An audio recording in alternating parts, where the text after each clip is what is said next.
Musketeers, coming to you live on YouTube. It's time once again for the Cluckin Crew podcast. With your hosts, series creator and voice of Chucky Chicken, Michael Cook. Lead director, storyboard artist, and compositor, Elias Levine. And art director, lead character designer, and lore keeper, Tino Calcaterra. Join us for animation news, behind-the-scenes info on the series, special guests, audience interactive events, and much more. And now, on with the show!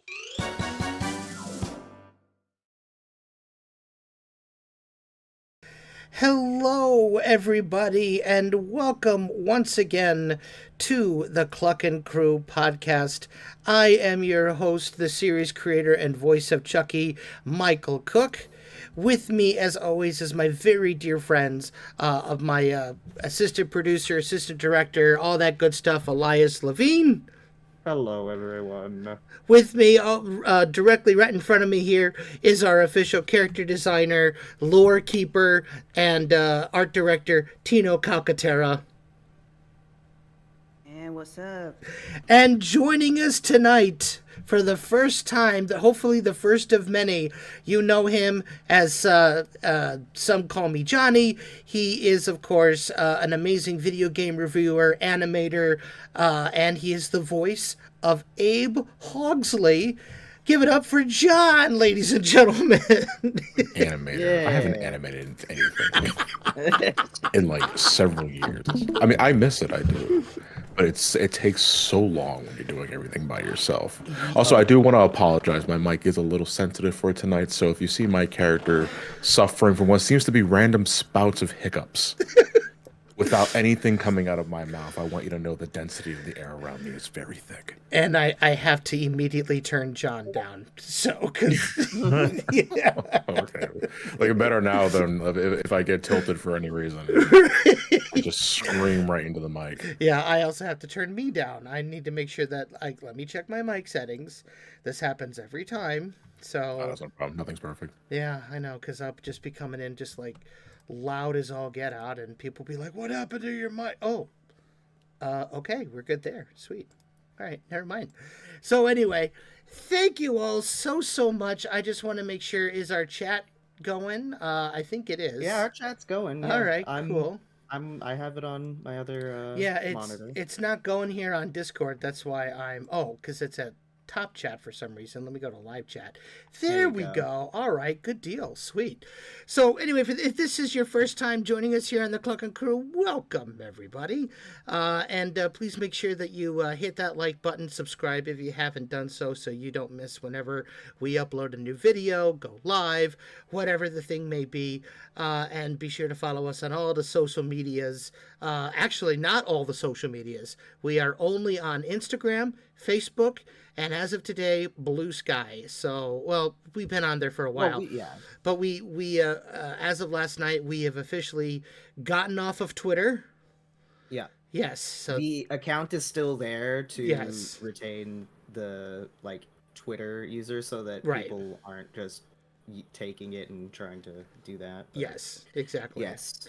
But but we will not be active there as long as Elon Musk is still running it and doing all the stuff that he's doing.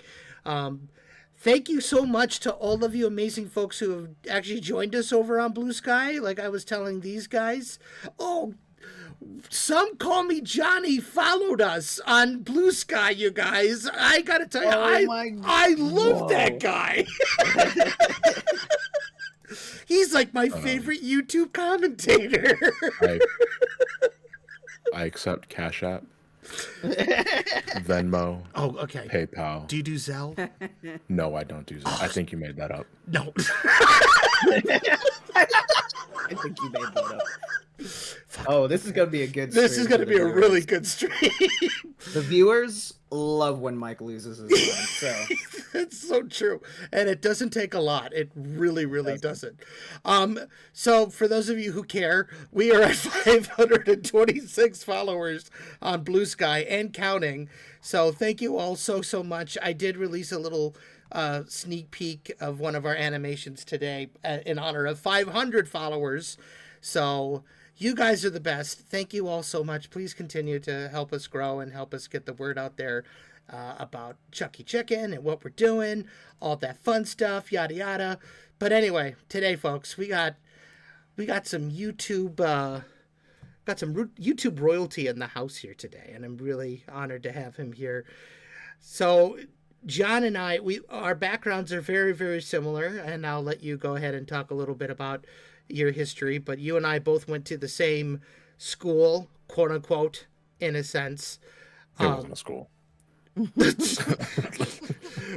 was not a school. We were both scammed. Idea. Yeah, we were both scammed. An idea. Yeah. We were both scammed by the same organization around the same time. So John, I like how it sounds like Michael says something and you're like, didn't happen. Yeah, that is a normal day. Like, I mean, that's a normal stream. So it's not a Cluckin Crew unless I get corrected at least 5 times. So, but anyway, so yeah, so let's and John, of course, is very popular on his review channel. Popular in the sense that I'm still here. Yeah. Like, for lack of a better description, because I don't put myself really on any sort of pedestal on what I do, especially not compared to my contemporaries and my associates who are vastly more successful than I am, because they are better at keeping up to date on trends and algorithms and other words that make me scared. Yeah, me too. I mean, can't we just like make stuff for making stuff's sake? I mean, it used to be like that, and yeah. You know, not to get too bummed out on just the nature of the beast and how you need to earn a living when you're doing this as a full-time job. But some days are easier than others, but there are a lot of valleys in that too. Mm-hmm. Well, tell you what, let's go back to some of those easy days. Let's talk about a little bit how you got started and like who were some of your major inspirations. And, you know, what tell us about Mini Johnny, if you will. Okay. So at the age of 5, I saw Bambi's mom die. Oh. And then I decided I'm going to draw Bambi because I feel sad. And that was I'm actually kind of half joking when I said that, but like I started illustrating like at the early age of 5 years old. I was around 5 years old. Yeah. And then, you know, I grew up watching a whole bunch of Disney movies, Power Rangers and what have you. And then Dragon Ball entered my life in middle school, which irreversibly damaged my sensors, like until this day. And that is when I started getting crazy into like, well, not super crazy, but crazy enough into anime, but it gave me reasons, excuses to draw, because that's when I started getting into like, you know, fan fictions and all that sort of thing. But anything was a good excuse to get me just to start doodling on my notebook. Sure. And that sort of thing. And then towards like the beginning of high school, because I went to a public high school in Philadelphia, which had zero funding for arts and crafts, extracurricular activities outside of sports. And I wasn't a sports kid. My dad tried. But he attempted, yes. He attempted. There was one week where every other day he wanted me to try out for a different sports team in my high school. I went to the softball one once, never came back. And then I just lied to him saying that, I didn't make it for the basketball. I didn't make it for the volleyball one and what have you. Because that's not who I am. Like I'm not a physical dude. I rather just sit down in my house, play video games, and draw. In my spare time, and draw a lot. I did. So in the beginning of high school, my art teacher, Miss Witt, wears her heart and is a genuine sweetheart, and I miss her every day. She suggested that I attend this animation seminar in Moore College. I'm not sure if they're there anymore, but it was a college close by to my high school, and that is the first time I ever animated something. That was traditional animation. This was like drawing on paper, capturing every paper frame by frame, and putting it together on a demo tape on VHS. For the younger audience, that is cassette tapes that you used to put inside of a box. Wow. And it would it would play movies. And you No only CDs required. and you only had 2 hours on a tape. That's all you had. So that is when I made my first ever traditional animation. And the last day of that seminar, everyone had to show off their work, and everyone was like of all different walks of life just showing off their creations. And my animation was pretty short. It was just my one of my original characters that was very Dragon Ball inspired, just punching a balloon. That's literally it. Nice. But I never made anything like that. Right. So the process of it was one thing, but the feeling of euphoria I got seeing it in action in front of an audience was very awe-inspiring to me. And that's when I decided, I think I want to keep doing this. I want to make more cartoons. Now, obviously, I don't make cartoons like that. I'm more of an illustrator at the end of the day. But the sense of wonder you get seeing your creations in motion, I'll never forget. Oh, it's a high. It Yes. really is. It's like a drug. It's intoxicating, and you want more of it every time. So this passion followed me to the end of high school, to the beginning of my first stint at college. I went to Teal College of Liberal Arts. I was in Western Pennsylvania, and I wanted to just progress in the fields of art. So I went to a liberal arts college, not really knowing what that meant. In fact, I still don't know what that means to this day, if I'm being real. Who does? It's like a mystery, But it was an excuse to get out of the city, because Greenville was like 6 hours away from Philadelphia. And I got to have the dorm experience. I got to live in a dorm for the first 2 years there. I got to meet some of my best friends, Russ, Jacob, Nice. and a bunch of other folks. But in that 2 year span, I took every art course available. All that was left was gen eds, and I was already several $1,000s in debt at this point. Right. I decided I'm going to go back home. There's no reason for me to stay here. And that is when I found out about the Art Institute of Philadelphia. And that was considerably more up my alley, to the point where I don't know why I didn't just start doing this, but I guess I just really wanted to get out of the city. Yeah. And that is when I started getting more familiar with like how things are animated in today's, in then current climate with your tablets, your Macintosh computers, and what have you. And not for nothing, I know we kind of dogged on the Art Institute like earlier. Yeah. I did genuinely enjoy my time learning some ins and outs with fellow artists and animators. Oh yeah. Because they did that. The community aspect of that was very welcoming. It was very inspiring. I will say that. Yeah. It's same thing with the Illinois Institute of Art in Schaumburg. Like we, it was very, like, community was everything. And if you didn't know how to do something, odds are there was someone that was in your year, like your graduation year, maybe not your program, but in your year, who knew how to do it and wanted to help, right? Because they were super excited about what you were doing. So I love it. Of all age groups too, because like one of my favorite memories of my time there is we did what was called an Iron Animator competition. Okay. Where starting at like 5 in the evening that day up until like 9 in the morning the next day, you were locked inside of the animation room. Okay, not locked. You could still go to the Rite Aid to get a drink or take a piss. Can you imagine? That'd be pretty killer if you couldn't leave. Well, people would die, that's for sure. Yes, but it was a contest from scratch up until the next morning. Make an animation with you and your team. Right. That's like that you converse and pick together.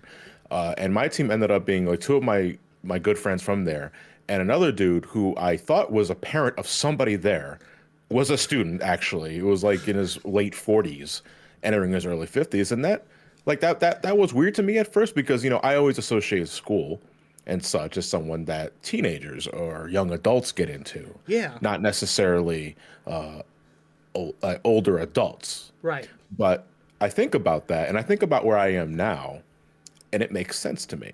Well, yeah. It's never too late to pursue a new passion, or at least continue a passion.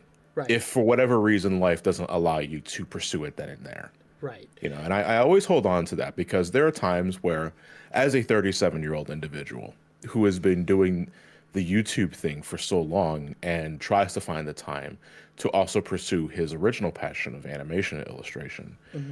I think about that, and it helps remind myself that it's never too late Yeah. to just do whatever you want to do.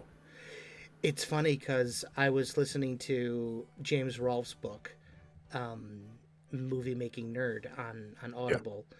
And, he, if you haven't read that, or if you haven't read the book, listened to the book, whatever, like it was his, he narrated it himself. And just the pitfall, because he's also from Philadelphia too.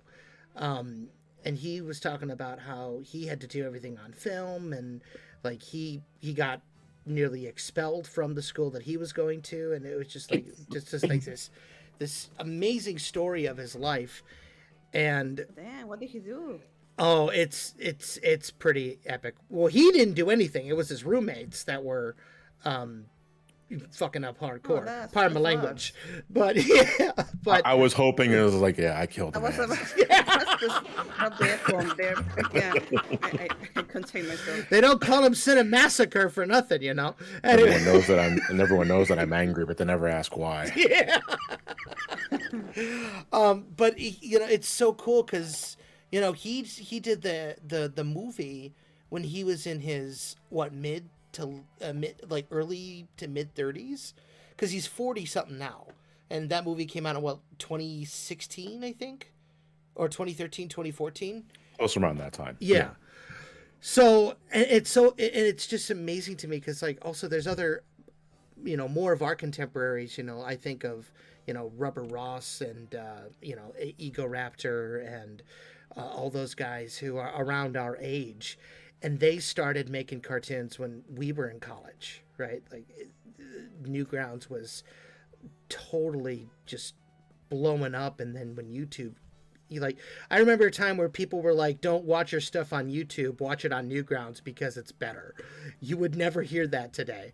But like I always felt like I personally, I don't think I've ever talked about this before.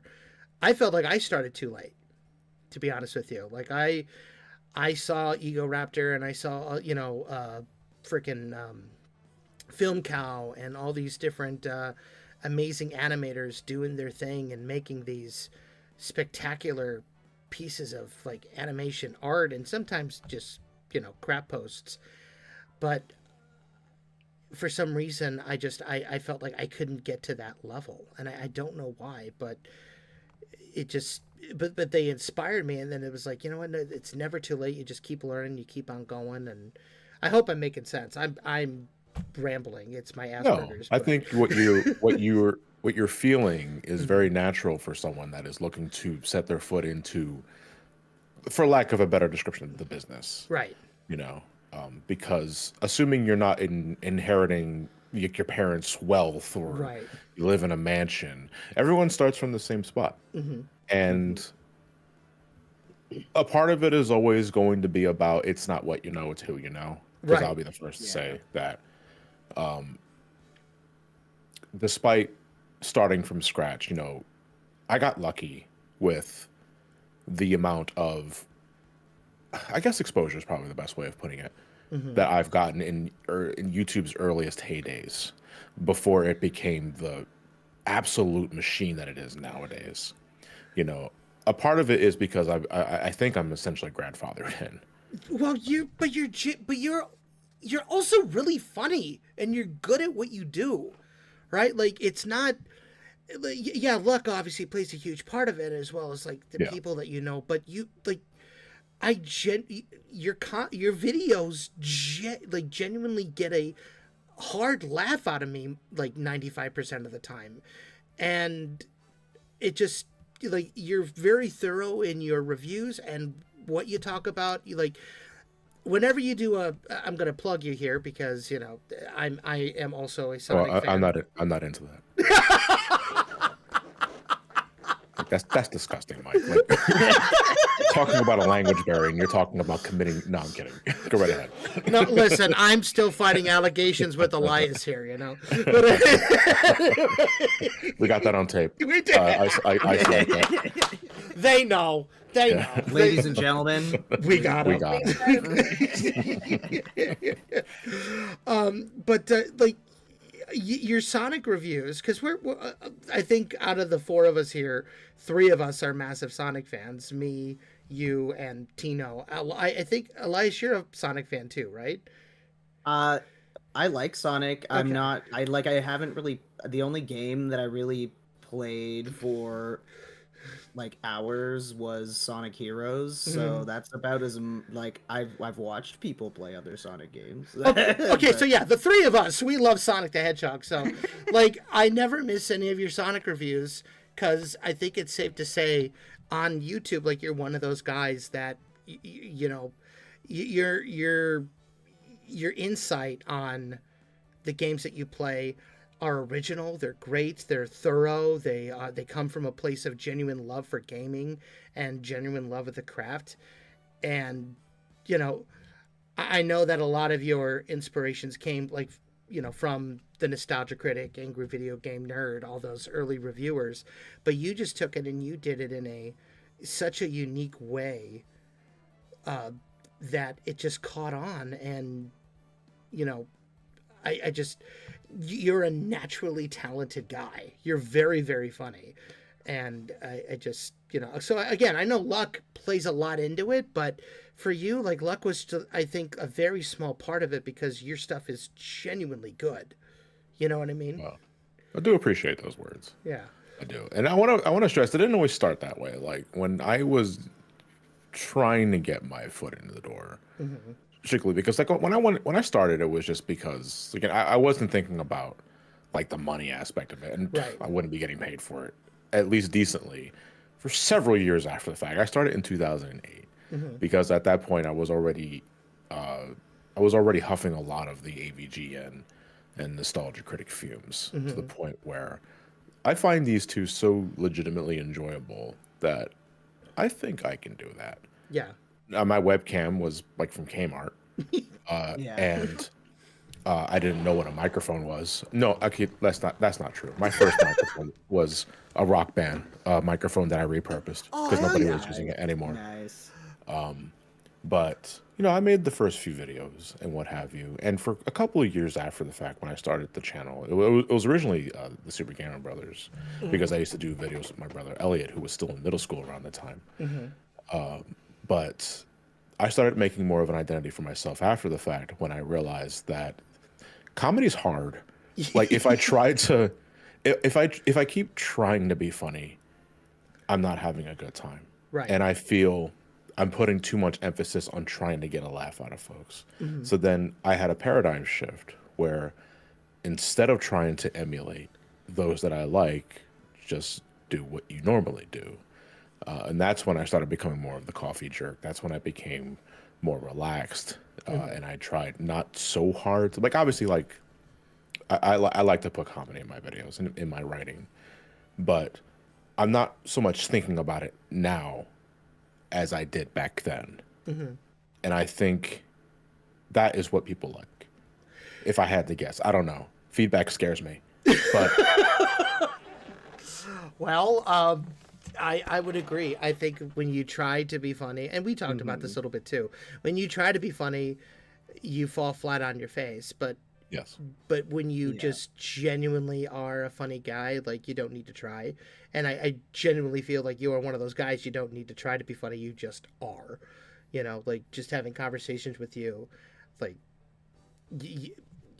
I also think, go ahead. like, part of it is that, like, instead of trying to emulate another person's sense of humor, you're just finding all of the people who enjoy your sense of humor, and and it comes off more genuinely, and I think that people are really receptive to that. which is to say, there's nothing wrong with being yeah, inspired by those that you really enjoy watching.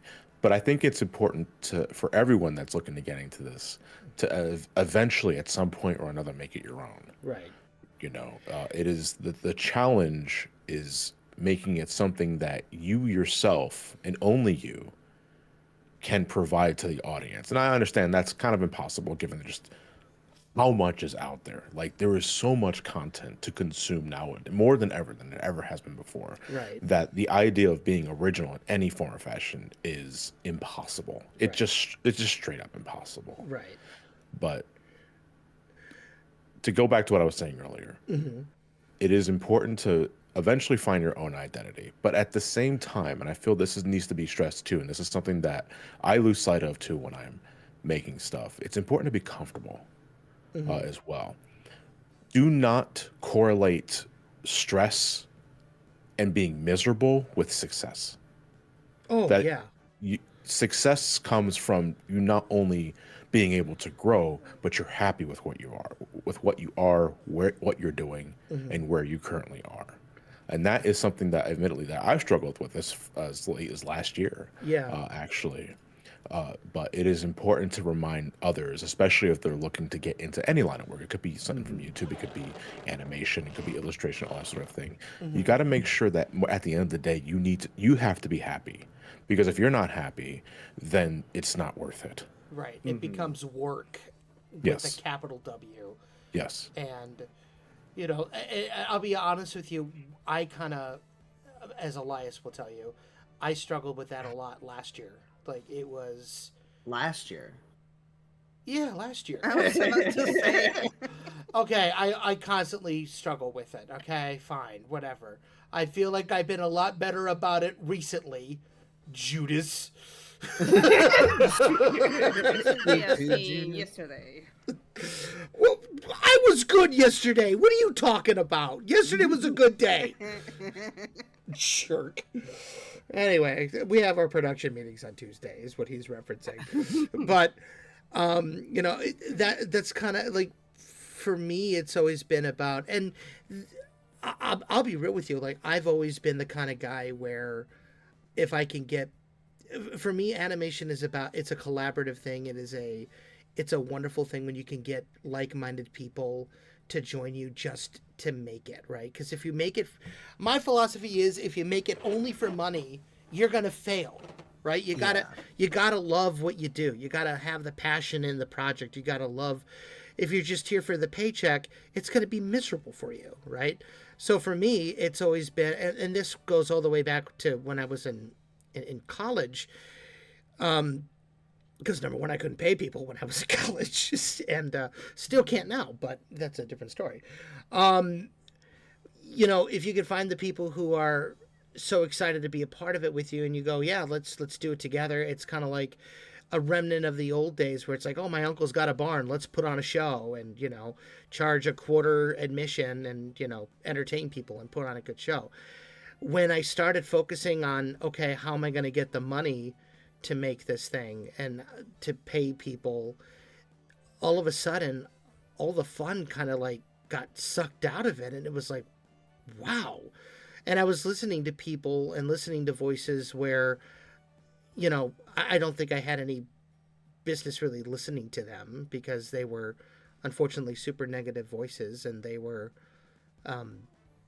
you know, they were the wrong people to listen to at the time. And I stressed out a lot about a lot of things, and that led to, you know, 21 with the Kickstarter and all the calamity that went on with that, and just all of the you know, the stuff that thankfully we've been able to get past and have survived.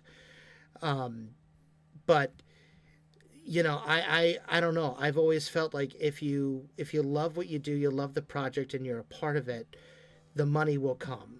That shouldn't be the priority. It should be telling a great story with awesome characters in this really creative medium, making people laugh, helping them, you know, helping folks escape what's going on today. You know what I mean? Which is to say, I feel I should add an addendum to that too, because people, and this is nothing against you, I want to stress, but Okay. like, as someone who's been in this for a while, I have seen this repeatedly. Know what you're worth, too. Mm-hmm. Again, this goes back into what's expected of you when you're learning to grow and evolve in this industry, and what Right. have you, that the idea that, oh no, you should have an internship. It should be unpaid because you shouldn't be getting paid for it. It should be about the passion. Oh yeah, That sort of thing. That's bull. one That hundred is percent, bull. 100%. If you're working for a company that could easily afford to pay you, they should be Yeah. paying you. 100%. It always fun. It's funny to me that one of my favorite things to say in life is to quote the Joker from The Dark Knight. If you're good at something, never do it for free. Right. And I feel if you know that you're more than capable of meeting deadlines or putting on a show, a good portfolio reel, what have you, you should be getting paid for your work. Exactly. Right. No, I agree. And that's kind of what we're fighting right now in the industry as a whole, is there's all these amazing people who are really good at what they do, and they're not getting paid the money that they deserve to even survive. You know what I mean? Like, we are fighting, like, and it's insane. Like, don't even get me started on this freaking soapbox thing, because I'll do 2 hours alone on it.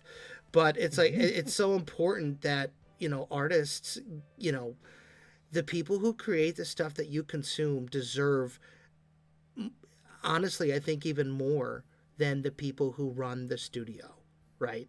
Not to say that running a project or running a studio isn't a stressful job, because it is, right? I get that.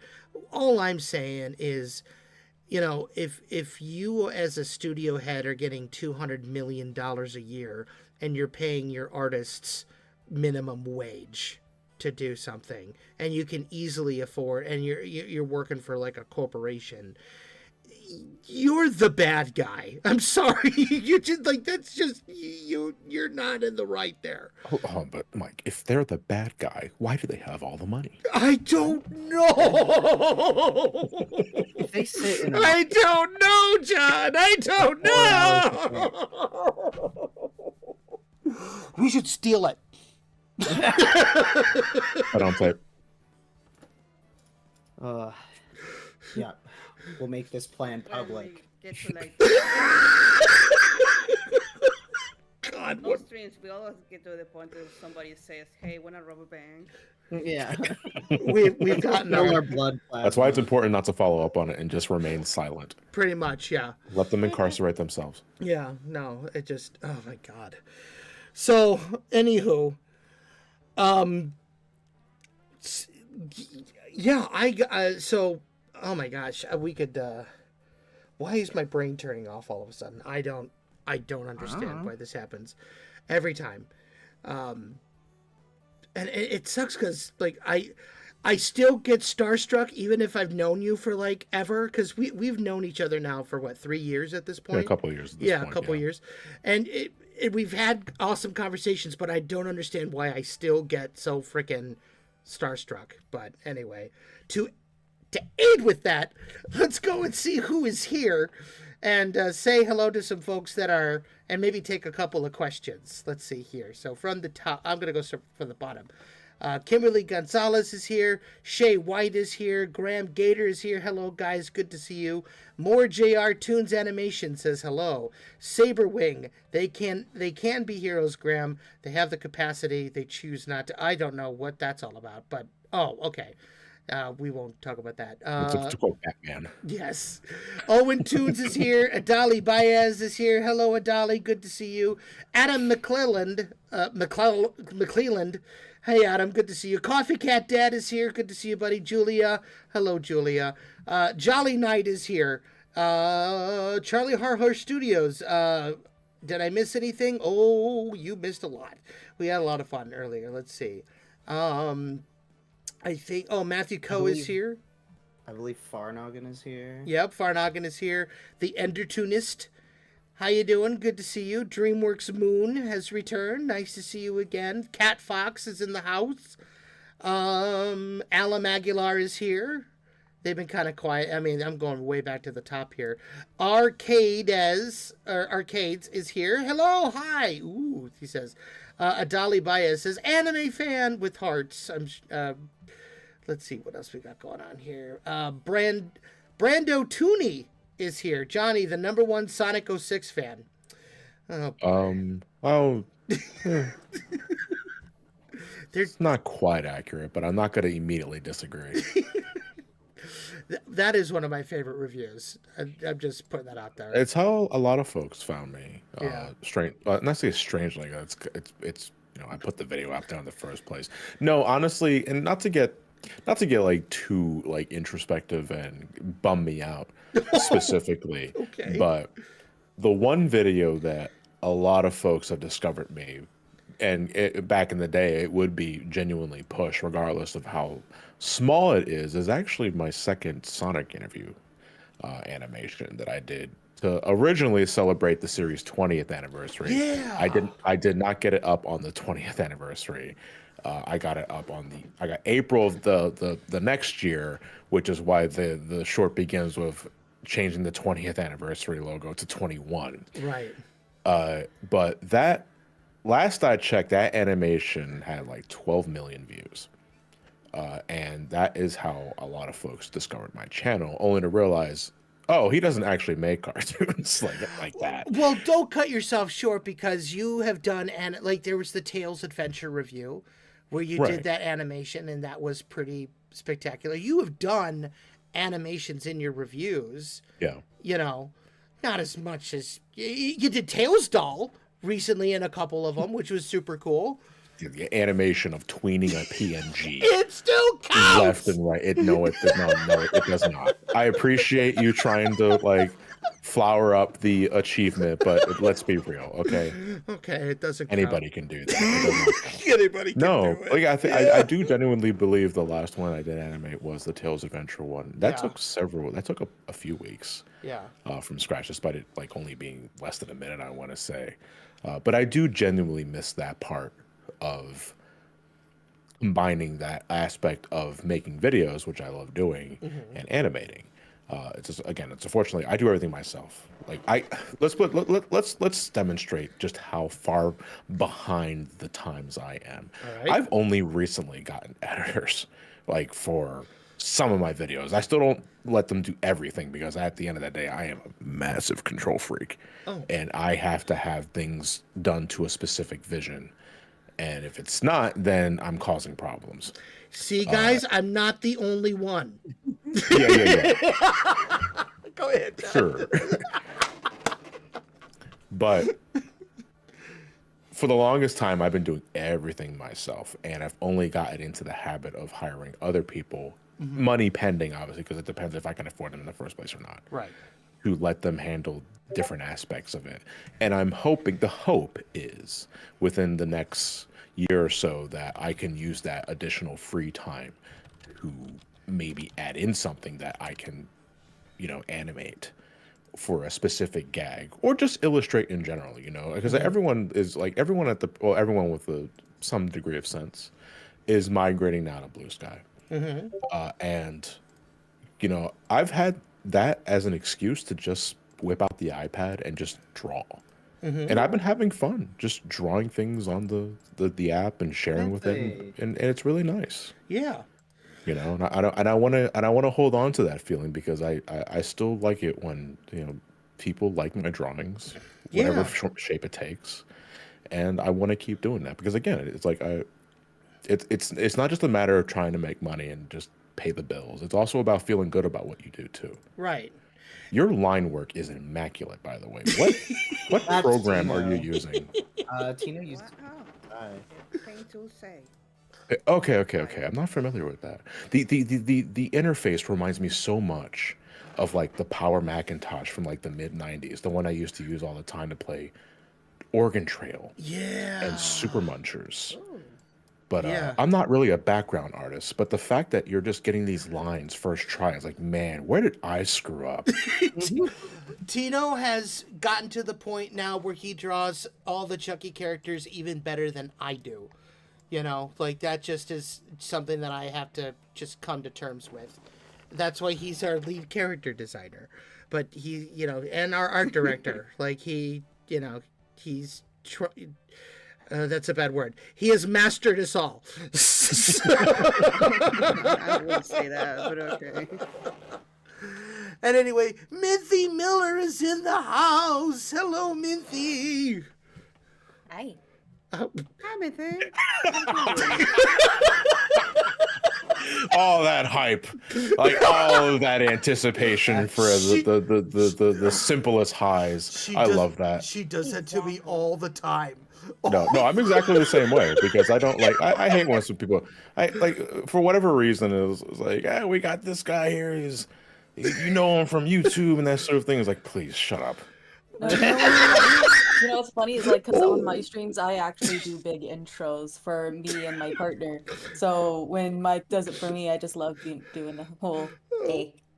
Oh, well, sorry, John, for that. You don't see Joe down the street getting an intro like that.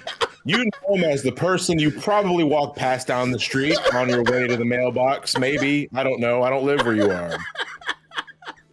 Look, I just want to make people feel special, okay? Shut up!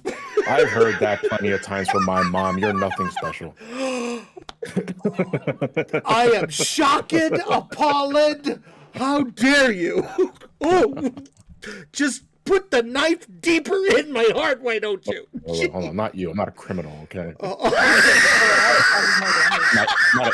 Not admitting to bank robberies on a live stream.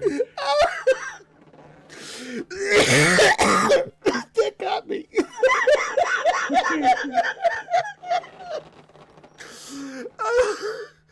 Oh my god. It's okay. I like the comments right now. Hello, Boomer. By Whoa! Oh no, there's somebody named Boomer in here. Azael Boomer Polenko.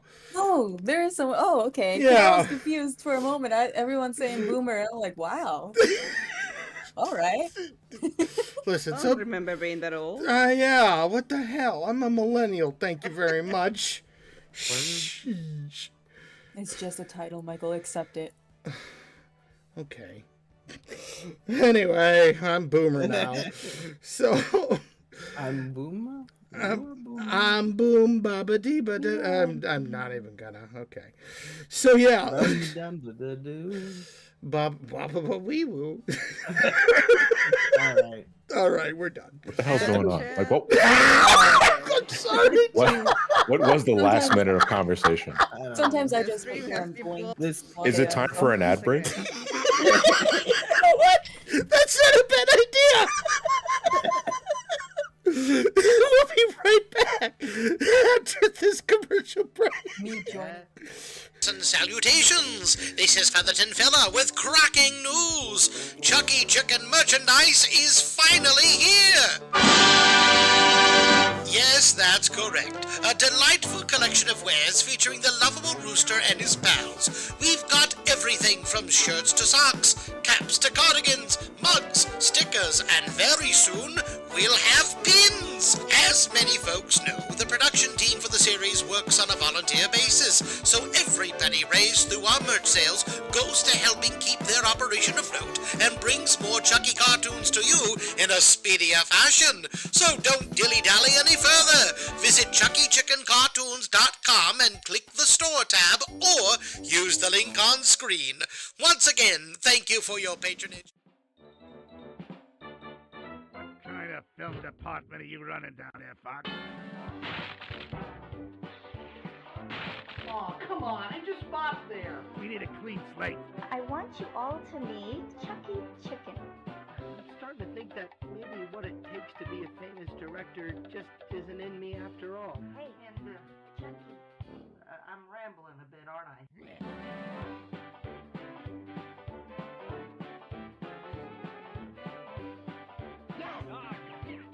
Here we go. Well, good night. Wait, what are you doing? Don't touch that. No, stop it! This is ridiculous. I ain't washed up yet. It's gonna take a lot more than that to get rid of Freddy.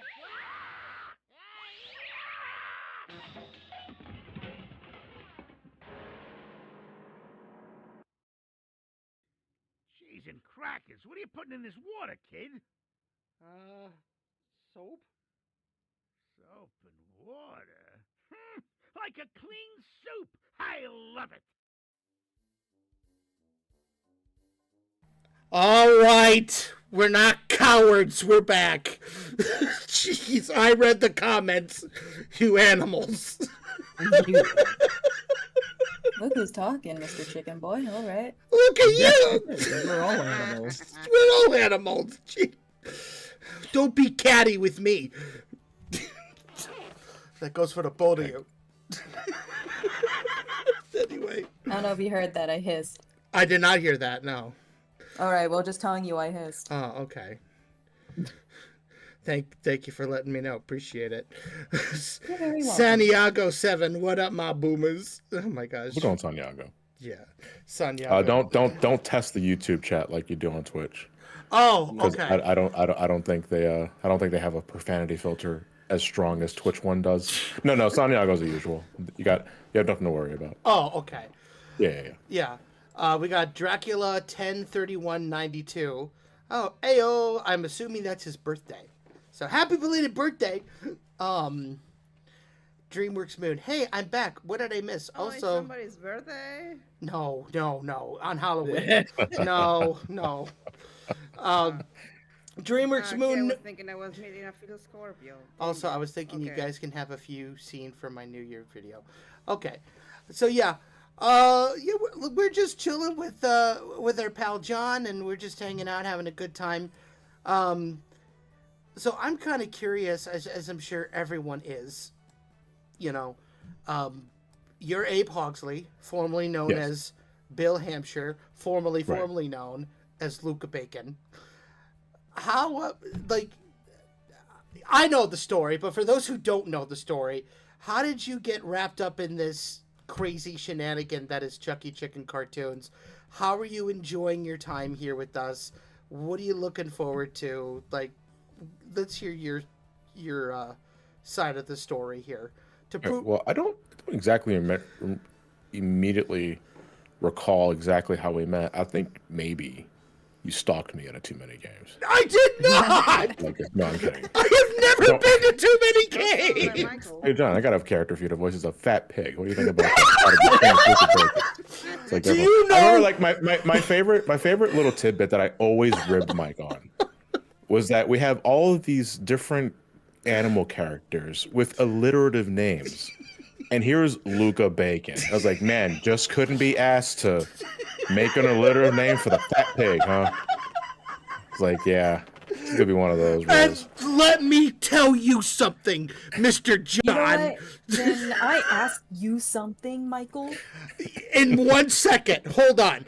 Do you know how hard it is to find a new In name? 1 second, can I ask now? Got him. You know what? Okay, go ahead. I still have the. Go ahead. What's your question? How does a family of pigs decide on bacon as their last name? I don't know. It was a Godfather reference, for Have you heaven's ever sake. seen the Texas Chainsaw Massacre? I have. I like where this is going. Go on. No, that's it. I'm not going to elaborate on that. Let the audience play with that thought for a Oh little my bit. God. You kids seen Deliverance? Oh, There's a scene where the guy. Well, I'll just let you watch it.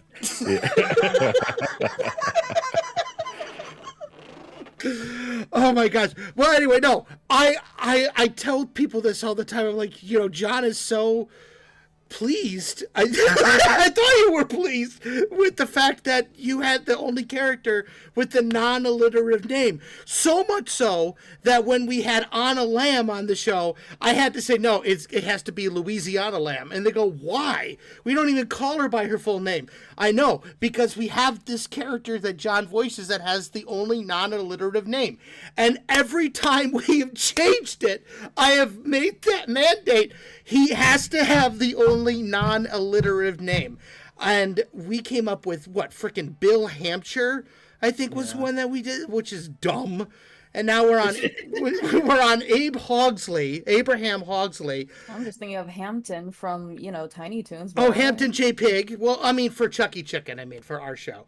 Yeah, so But- no one's used this, right? We're gonna call him Hampton. We can do that, right? I will get a call from Tom Ruger tonight. What the hell? Hey, really, Hampton? Really? He just has one name, like Cher. Yes, really. Right. Ham. But, and also, I got deluged with messages a couple years ago because you've gone on this amazing weight loss journey, and people were calling me out saying, wow, how insensitive of you to make Johnny a pig after he's lost all this weight. And I'm just like, he could have said no. It's always good to remember your roots. Well said.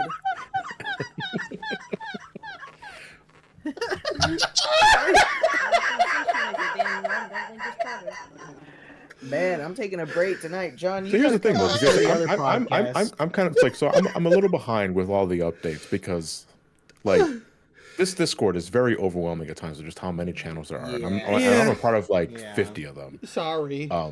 I mean, you do what you got to do to make things as neatly and organized as you, Right. well, as much as you think you can make. Right. But I am not aware of the second name that you said, because there was Luca Bacon, right? And now we settled on Abe Hogley, right? What was the second name? Bill Hampshire. Bill Hampshire. Yes. That's terrible. I What was the idea, the basis on that, outside of the lack of alliteration? Elias, you're the one who named him. Go ahead. I don't know. I thought it was fine. That was. I was thinking of like the baby names of like of his mother. He's just like, oh, bacon. I do love For some reason, I'm craving bacon. Oh my God, that's so funny. Oh. Big baby candles. Oh man. Oh. I almost fell out of my chair. I'm not even gonna lie. That was really good. Oh. But yeah, no. So. And I told you why we changed his name, right? Or do you not know why we changed his name? I don't believe so. Okay. So this happened a couple years ago. My brother. So when it comes to some of the characters, namely Freddie Fox, The Godfather, Bruno Branco, and Luca Bacon. Okay, my brother really is the one who kind of like helped me with their creation because we're Italian, and at the time Freddie Fox was very problematic. I'll just go on the record and say this for everyone. He was essentially a Chuckified version of Brer Fox from Song of the South. I'm just going to say it out there. We were fans of the movie. We were fans of Splash Mountain. And I thought, I was like, oh, well, why don't we just take this character? Disney's not doing anything with it, so let's do it. And after years of, trying to make it work, my brother was like, yeah, let's change it because it's not working. I'm like, yeah, you're probably on the right path. I'm like, well, what do we do? He says, I got this great idea. We're Italian, right? I'm like, yeah. Why don't we make them Italian gangsters? I'm like, that's a horrible idea. I love it. Let's do it. So we gave him the pinstripe suit. We gave him the fedora. He even had a gold tooth. Listen. Brothers, when they just like shoot ideas around, I mean, the weirdest stuff comes up, but for some reason, this, change for Freddie Fox just worked really, really well.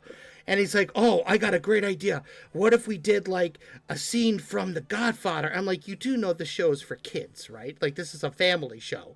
The Godfather is very... Yeah, so was The Godfather. So he's like, well, what if we had like... So I'm like, you know what? I got an idea. I love...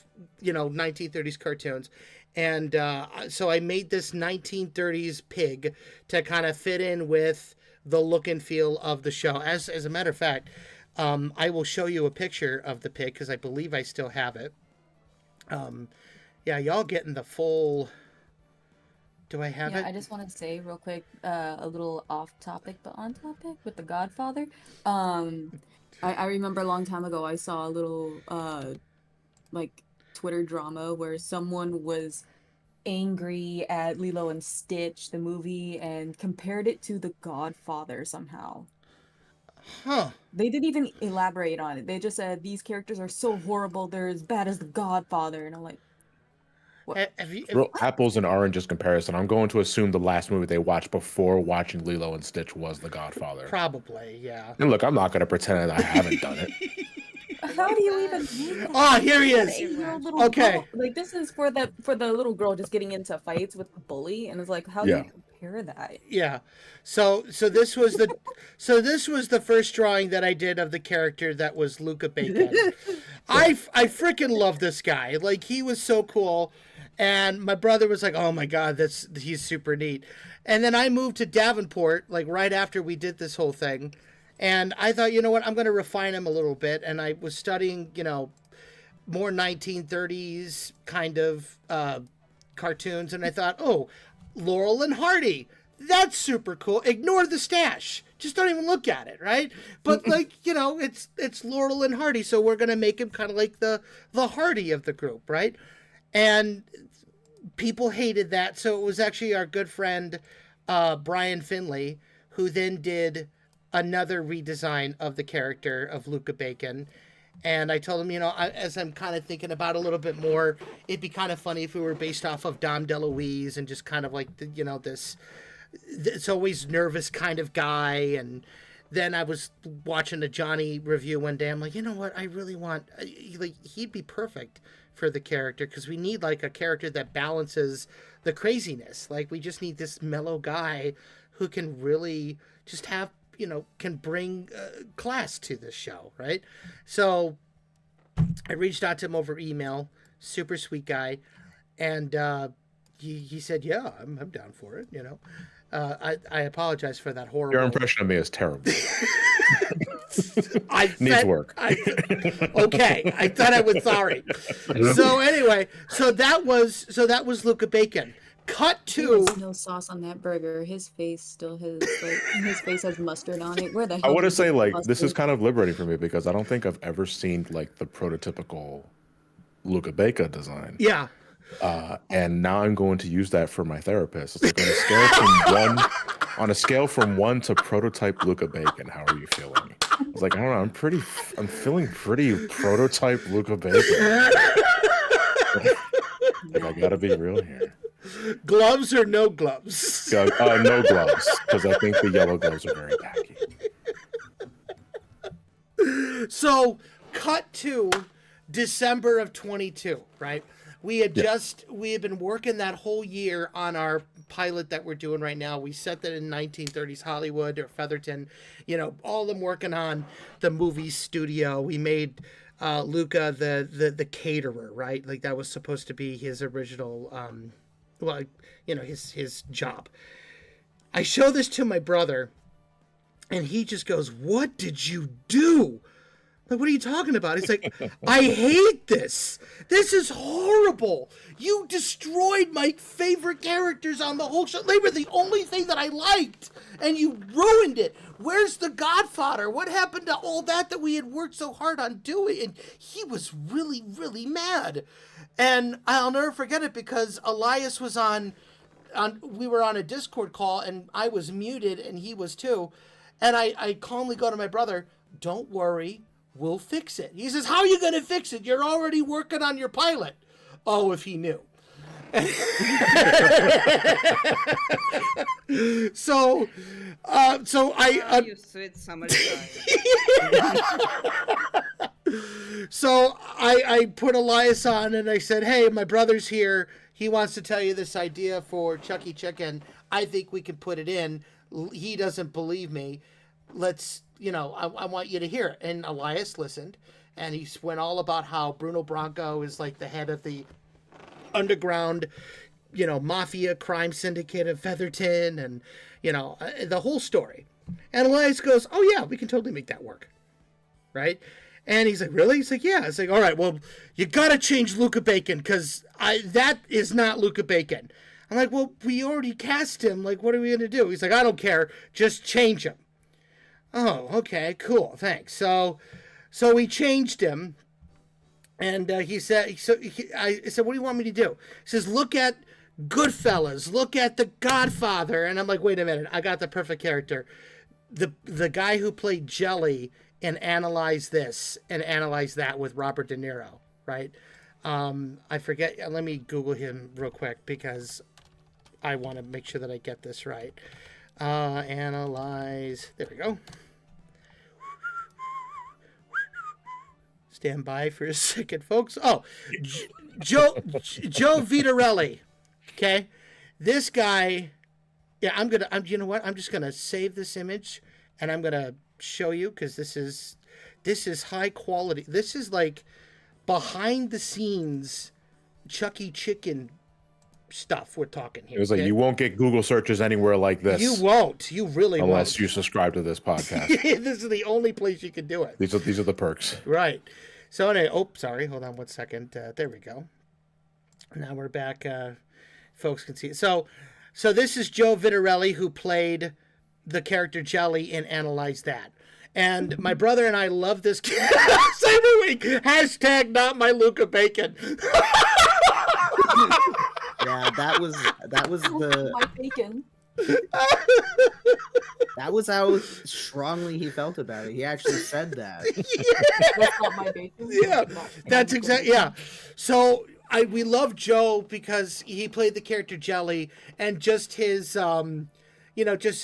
mannerisms, because Robert De Niro would say something, and from the background you just hear, "That's fucking weird." It's like, hey, what did I tell you? I'm sorry. Just this very apologetic gangster who is more sweet than menacing, right? But he'd still kill you, right? There's this really funny scene in Analyze That, the sequel, where they're hanging a guy over a water tower, and Jelly and De Niro says, "All right, let him go." He says, pull him back up, and Jelly lets him go, and he's like, what's the matter with you? He said, you said drop him. I told you to pull him back up. Hey, that ain't what I heard. Then you heard what you wanted to hear. I guess you got me there. Like that kind of guy. So that was Luca Bacon. So I'm like, okay, I'm gonna base the character off of this guy. My first take was not exactly the best. You're going to see this here in just a second. It's really... It's a million miles long. Yeah. Look at that face. Look at this boy. Oh, boy. He just... I think you can just hit Control F and it automatically resizes it. Oh, my God. Yeah. Oh! Listen, see, if I wasn't here tonight, you'd be still doing it the long and hard way. Yeah. You have no idea, John. We've been doing this for a while. I didn't even know that. Oh my God. All right. We're just listen, I learned something new today. I'm happy. So anyway, this was the prototype for Luca Bacon. My brother says, I hate the face. I like everything else. So I went back and I tried to fix the face, and I did this. And he's like, I still hate it. I don't know what it is. I'm like, I'm doing my best here. So I can hear those cheeks flapping in the wind. Like the roof's down, driving 95 on a 60. Breakfast is almost over at the McDonald's, and I only got a few minutes. Oh, no. Oh, my Lord. So, anyway. Oh, my gosh. You only have a few minutes, or? You do, or? Oh. What? No. It's almost 8 over there, right? Yeah, I told you. Oh, okay. I was so confused. Never mind. No. Okay, so finally, I said, you know what? Fine, I'm going to give it to Tino. And Tino, if there's anything that Tino can do, he can plus my drawings. And boy, howdy, did he ever, because now here is the Luca Bacon that my brother loved. He's like, that's what I'm talking about. That's my guy. And so here is Luca Bacon. We actually did a test, or our friend Matthew Coe did a test animation of Bruno Branco and Luca Bacon to that particular scene. And Richard Nixon lookalike. Thank you, Santiago. Sonic Bot goes flap, flap, flap. Anyway, so this is the new Luca Bacon. So now that we had him, I'm like, okay, what the hell are we going to name Johnny's character? Because he loves the non-alliterative name. And I'm like, okay, well, let's figure it out, I guess. And we came up with frickin' Bill Hampshire. Like, what were some of the names that we were gonna do for this pig? I don't even know, dude. Come on, man! Wake up! Pig 1, Pig 2. When you go like Bill when you Hampshire is with the the only hat. one I really Uh, remember. Yeah. when you flip between designs like that, from the bad pig to the good pig, it's like one is ready to go to church, the other one's ready to go play poker. Yeah, Right. pretty much. The one's playing poker in church. With the offering plate, you know. So, and I thought, you know, we're gonna play up the. This was before we did the whole like 1930s thing, so I thought we're gonna make him a gamer. We came up with this whole thing like tarantula, like centipede. That didn't work out very well. Then we did this design for the character, which made him look like a school teacher. A substitute school teacher at that. Your words. Which we like. I like this. You know, this was a nice design. The 3 Johnny Pigs as a Dolly Baez. Yeah. Back to math class. But then we finally nailed it with this. Because we wanted to incorporate more of Johnny's features into the character, the beard, the glasses, the cool demeanor, you know, and then finally we are here with Abraham, and I think that we really nailed the character. I think that this is the quintessential Abe Hogley. I don't know who came up with the name Abe Hogley, but I was just so tired. I was like, fuck it, fine, whatever. Abe Hogley. That's the one. That's cool. So there you go. That's the origin of the character, the Luca Gate that we went through. We have Gussie Gate. Hey, gamers, can we get that hashtag trending? And there you go. So there's Luke. So there, not Luca Bacon. No. Sanyago. Yo, Tarantula. Yeah. Coming soon to a emulator near you for the Atari 2600. Anyway, no, they don't have games in the 1930s. This was before we moved it to that era. Wow, I had a brain fart there. Yeah, you guys want to play stickball? Heck Dude, yeah. I love stickball. Yo, man, I got to work at the factory for like 10 hours. Play some baseball. What do you think makes those sticks and balls? People just don't. You're welcome. I don't understand. You're welcome. Wait, what is it? Stickball? Yeah. It's the New York street equivalent of baseball. Oh, so like tennis, baseball. All right. No, not tennis. It's baseball. Basically, imagine tennis kids is trying to baseball. play a It's game not of actual baseball in the tennis. middle of a public street, and they have to like move to the side when cars are coming along. Remember Hey Arnold? When they played baseball, they were playing stickball. That's considered stickball, not just baseball? Yeah. Or street ball? Okay. Yeah. Yeah, because they don't have official MLB contracts, and they'd be sued to oblivion if they called it baseball. True story. Ah. I mean, I think so. Anyway, no, I'm lying. you heard it here, I don't- folks. I, I mean, I don't actually know. they did. Coffee Cat Dead ass. Didn't they have pinball in the 30s? They did have pinball. They did. And so we are making Hogsley. Abe Hogley. You're already forgetting the name of your own character. Shut up! God, had enough of you. You wanted to say Bill Hampshire. I did. You're not wrong. You're not. Johnny, well, I get a break. I don't have to be the one making Mike laugh all the time. You need to come on more often, man. Oh my God. So yeah, we did make Abe Hogsley an avid arcade goer, penny arcade goer, and he loves pinball. So we kept the gamer roots in there, and I'm actually really excited when we eventually get to that episode. We were so stoked, because we were able to add, because you were in the original version of the pilot, right? But you only had like one scene of like. I only had one scene, if I recall. Yeah. Right. We have expanded it so much more. I'm so excited, and you get to hang out with, like, you kind of are. Have you ever seen Ted Lasso? I am aware of it. My brother Mark watches it all the time. It's a great show. So the assistant to the leading lady of. Hang on. I got this. I forgot the show. Sorry. Okay, so Leslie Higgins, who is played by Jeremy Swift, who is the lead assistant to Rebecca Welton, played amazingly by Hannah Waddingham. And yes, I am looking at the cast list as I'm rattling off these names because I'm tired and I forget names. So there you go. That's kind of who we're basing Luca off of now. So he is basically the Leslie to Margarita. So because he's when we start the show, spoilers, he's like the head seamstress, right, or seamster, whatever, you know. And I think seamster would probably be the correct terminology for that. Yeah. Seamster.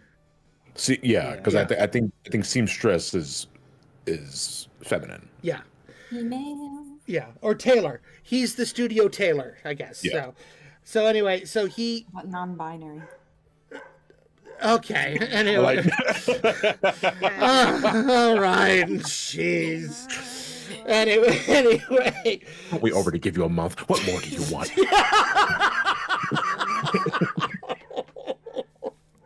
I got a frying pan and I'm not afraid to use it. No, I know you're not. I know you're not. Anyway, so how much sleep did Mike get? Bacon. Not enough. I did not get enough sleep.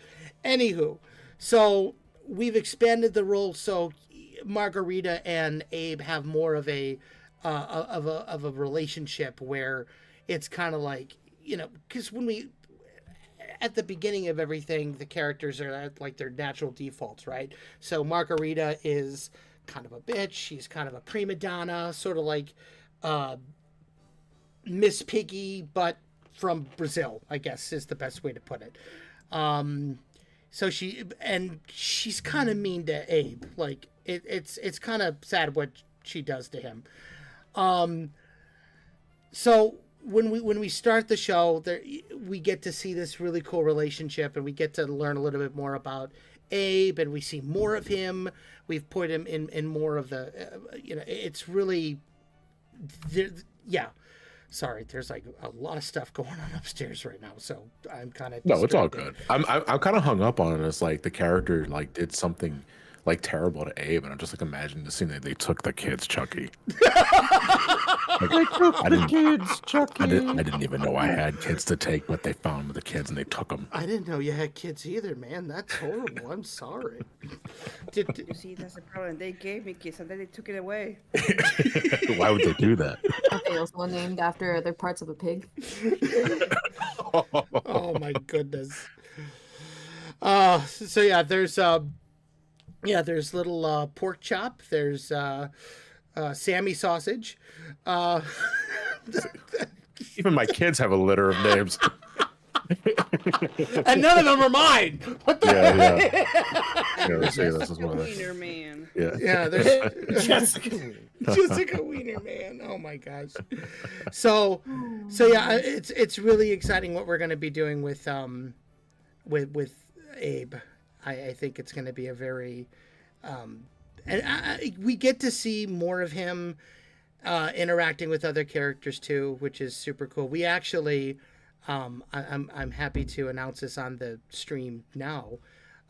We did a little bit of recasting recently, and Johnny Jackrabbit is now going to be voiced by Alex Clark, which is super cool. So we're going to be able to have him on the show interacting with, as this kind of gruff rabbit. And you guys have this really cool relationship because Johnny has been there since the beginning of the studio with Chelsea and her cousin Tino. And, his dad was the original prop master, Handy Rabbit, Handy Hair, I guess, whatever. I almost said Handy Man, but he's not a man. He's a hare. So, yeah. So, yeah, it's going to be I'm just looking at the comments here. I dare Johnny to do a Porky Pig impersonation. Oh, I would not be able to do a Porky Pig either right now. To me, like, it's two things. One, I don't think I can ever replicate Mel Blanc at all. And two, I don't want to. There you go. Totally fair. Totally fair. and you don't have to. So you know, I envy those that can not so much emulate or at least immediately like imitate like specific noises, like in the Mel Blanc echelon. Like when you think of like Daffy Duck, right?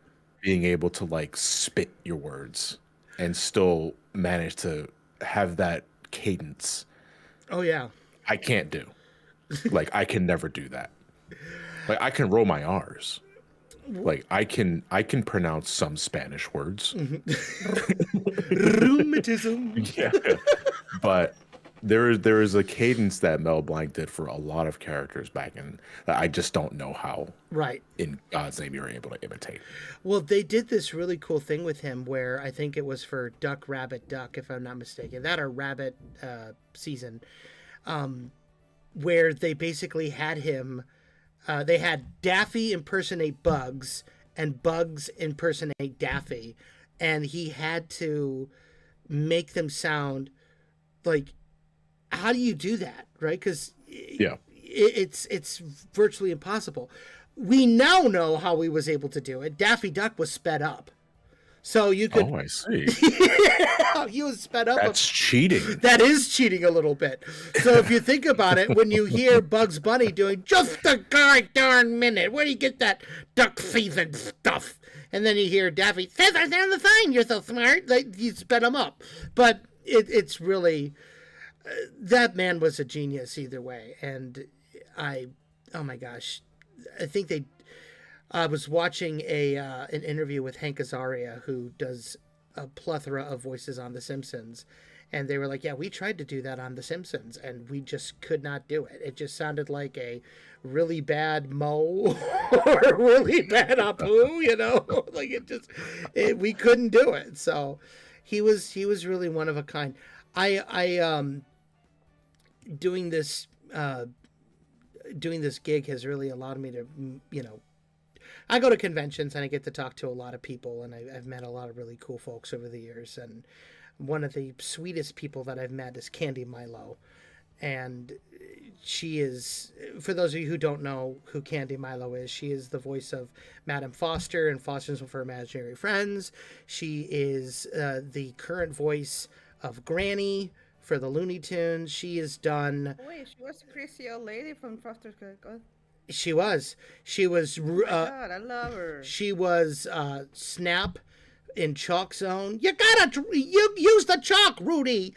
You know, you gotta draw something. Awesome. Yeah. She's been in the business for well over 40 years. Very, very sweet gal. And I did an interview for the original version of this show, the Chicken Chat. Never went to air, unfortunately, but she just had such amazing insight on, you know, all where these different characters came from, and a lot of them were from people that she knew growing up, and you know how she was able to do all these voices. It's insane. But yeah, I envy. You know, I can impersonate people. I can do like impressions of famous characters like Donald or Goofy or Mickey. I mean, everyone knows the voices that we do here on the show. But for Chucky, it's virtually just me with kind of a transatlantic accent almost, right? I mean, that's the secret though, isn't it? Yeah. Because like you really made it big in the VA department if you can just get away with just being yourself. Yeah. And if it requires maybe a bit of an accent here and there, and then you know, that's easy. You can always just adhere to whatever guideline is set upon you. Right. But like I think that's what everyone wants to do is like, I want to voice act, but I also just want to be me too.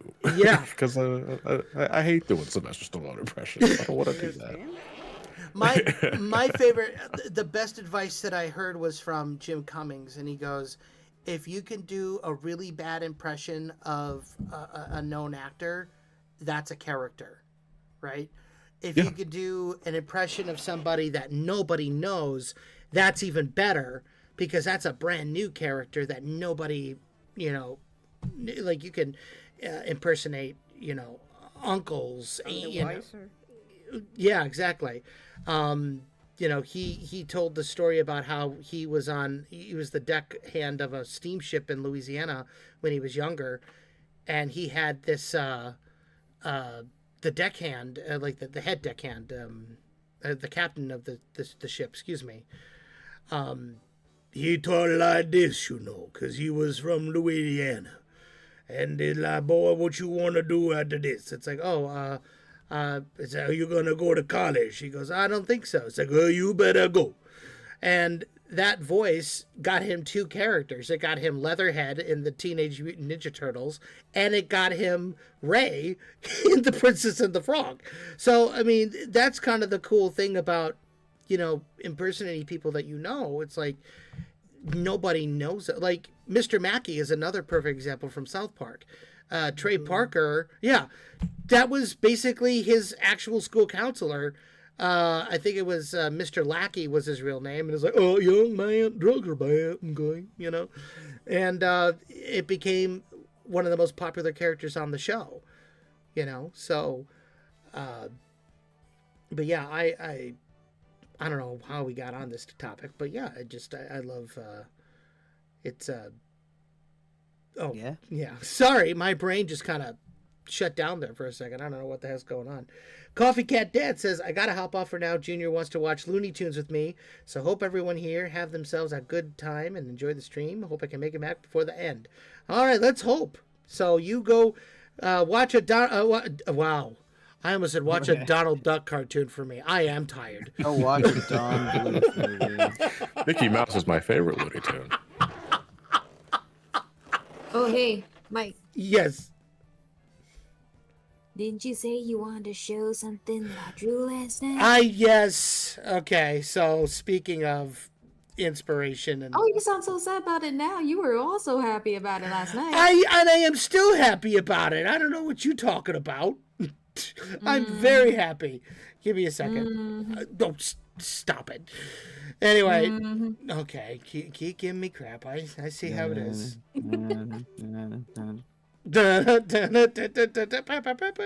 Anyway, so Minthy, being the it's not in this one, it's in the other one. Shoot, give me a quick second here.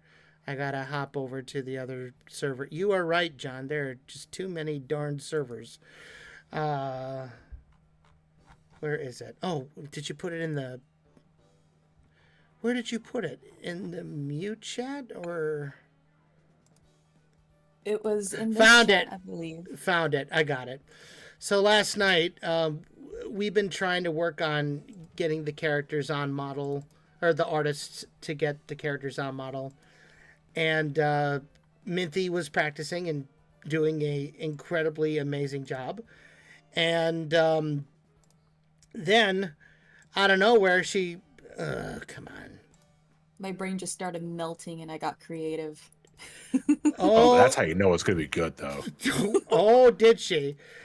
So she created this. He's beautiful. Yo, I love Uncle McCracker. Oh, yeah. Uncle McCracker. It's funny because Uncle McCracker would not be out of place in like early 90s MTV liquid television. Right? Oh, yeah. Like right up there with Beavis and Butthead, The Max. Oh, yeah. It's Eon Flux. Yeah. So I just imagine this guy, I got a couple voices for him. It's either, yes, hello, my name is Uncle Cracker, kind of like Gurgi mixed with like a, Gurgi if he lived in Soviet Russia, this kind of voice. I was thinking more of like the granny from SpongeBob with the whole like chocolate. Oh, him. You Oh, yeah. I remember when they invented chocolate. Sweet chocolate. I always hated it. I also loved it because like it just started out with just the body alone, and then Mike was just like dying, and so I just continued adding things, and he just kept dying even more. Yeah. So start with like the vest, the hat, and like I don't know what I was doing. I drew a straight line out his mouth and decided, yeah, okay, this is what it's gonna be now. Yes, exactly. And I fell in love with him. I'm just like, I don't know where we're gonna put him, but we're gonna find a place for him. I don't know what we're gonna do. Fridge. Put him on the fridge, yeah. So Uncle McCracker, like on a wanted poster or something, like a missing persons poster. They had those back then, right? So yeah, Uncle McCracker. He would be missing, but he would find himself. Yeah, he would find himself. It's a journey of self-discovery. It's like, wait a minute, aren't you the missing person? Oh yeah, I found myself. Where were you? Right here. Bartender. Give me the reward money. Yeah. Did you cook? I think that's insurance fraud, Uncle McCracker. You don't know nothing, you kids with your insurance frauds, you ticky-tackies, whatever. Barkeep! Whiskey sour, make it sweet. You know how, he knows how I like it. Oh my god, I love Farnoggy. His face looks like you could flip a pancake. It does. Yeah. Oh my gosh, you can rub it on your skin and it makes you live forever. Well, with the chocolate bar. Okay. Frank Blarg Honk. First time here. Is he the uncle of the Kellogg Cornflakes chicken? And I hope not. He created it. Jolly Knight says, needs a sad backstory of a character this instant. He was born. That's sad He was enough. born with glass bones and paper skin. And bad lungs, hence he smokes. Which is funny because I don't know if you're just continuing the SpongeBob reference. I am. Or you're just continuing the story of Sam Jackson's character in Unbreakable. Mr. Glass, I think was the character's name. Oh my gosh. I was thinking Glass Joe from Punch Out, but Punch Out? yeah. No. It's okay. No, Uncle McCracker would absolutely wipe the floor with Glass Joe. Yeah, he would. He would. The second, then he'd go up against Soda Poponsky, and then he Popinski. Thank you. Popinski. I don't play games. You referenced Glass Joe. I'm kidding. Like you set that up. It's like, okay, I have a confession. I actually don't play video games. Wouldn't that actually, to hell with the pretenses. I hate you. Oh my god, no. Owen Tunes are here. This actually explains the face. This will explain the face. He was bored and then immediately got dropped on his head. There you go. Man. There's a sad backstory. Man. Why does my face look weird? All the kids that make fun of me, man. Very Marlon Brando. Yeah. About to send his kid off from the planet Krypton. Pretty much. I gotta make you an offer you can't refuse. Here, Who's talking to? I Jor-El. I don't know. Whoever will listen, I suppose. It was like the planet's exploding behind him as he's just trying to form a sentence. It's like, man, I remember Superman starting very differently. Yeah. Oh my god. He's the reason why Krypton exploded. So NGB Mike just from dropping this dude on his head as an infant to destroying Krypton. What the hell? with just one word. Meh. Andrew Wallace VA. I'm I'm confused now. Everyone is, man. This is the part of the show where things just don't make sense. So, but oh my gosh, and it's only been an hour and a half. Holy cow. That's insane.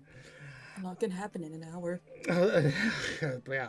Well, no, we had a good time. We're still having a good time. What's this we business? Sorry, I spoke out of turn. I forgot I'm not allowed to speak for you. That's not how you spell you. Yeah, that's boob. Oh, no wonder we haven't heard from Tino. BRB. Okay. Well, anyway, while we're waiting for him, we'll go back to. Well, hold on. You just noticed them putting BRB? I in did. The screen? They put that like an hour. They could have been in danger, Mike. Listen, he knows what to do if he's in Jane danger. Like blinking once. In Jane danger. Yeah, that exactly. Yeah. Right there. Shut up. This is not fun anymore. Not you, them, those guys. You give me a hard time. Who is those guys? You know who you are. What? I don't know those names. Oh my god. I don't know anymore, man. I never heard of those names either. I got some if you don't mind me asking for some context on the doodles behind on the wall on the screen that you're showing right here. It's fan art. Okay, yeah, I figured that's what it was, but I figured I'd ask anyway. Yeah. Wait, you got a similar drawing to the one I did up on the left of your screen, the red one. Whoa, that's true. Wait. That was done by the fan art on the top left. Which one? That's on the one with the red background, the top left on the background. Not it looks like Uncle McCracker. Oh my god, you're right! Whoever this artist is, me and them are kindred spirits. Oh, they were a part of our group. They're not anymore, though. They've left. They've gone on to greener pastures. Pretty sure everyone will be Uncle McCracker. Everyone will be Uncle McCracker one day. I'm Uncle McCracker. You are Uncle McCracker. We're all Uncle McCrackers. Crackle, crackle, yeah! Oh my gosh. Oh, Lord. Kim says, Michael, are you okay? No, but I will be. I'll be fine. It's all right. All right, I gotta ask, just because, we never talk about video games on the show, and I've made that, like, super clear, but I think I can make the exception.